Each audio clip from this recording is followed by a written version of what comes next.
Αποφασίσαμε να ανεβάσουμε το φόντο του Μήτσου Ευθυμιάδη, γιατί πιστεύουμε ότι είναι από τα διαμάντια της νεοελληνικής δραματουργίας.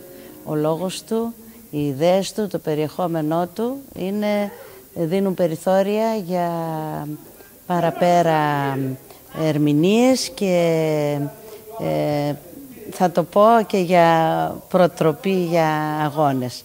Αυτός ήταν ο λόγος που το διαλέξαμε, και το ότι η Αγγελική, ένας νέος άνθρωπος, νεότερος από εμάς βεβαίως, θέλησε να το σκηνοθετήσει. Εμείς το διαλέξαμε, αλλά μας έκανε την πρόταση και αυτό ήταν πολύ σημαντικό για μας, γιατί έκανε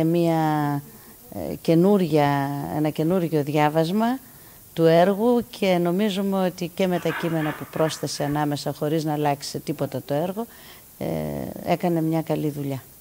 Με αυτό το έργο έχω μεγαλώσει κιόλας.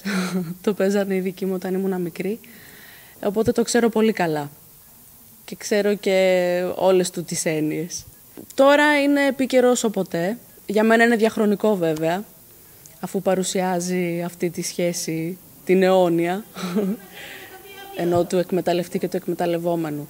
Σήμερα απλώς πρέπει να δοθεί λίγο διαφορετικά, δηλαδή όχι νατουραλίστικα ή ρεαλιστικά. Θέλει να τονιστούν τα συμβολικά του στοιχεία. Είναι αιώνες πριν το έργο αυτό φτιαγμένο. Είναι από τραγικούς ήρωες. Είναι ο Βούλης και Αριστεία, έρχονται από πολύ μακριά. Έρχονται από τις πρώτες κοινωνίες, που ήταν κοινωνίες εκμετάλλευσης. Αυτό είναι το έργο. Δεν είναι ούτε το ορεινό, ούτε θα είναι λίγο πριν, ούτε μικρής διάρκειας. Και έχει ακόμα πολύ δρόμο μπροστά του ο Φόντας.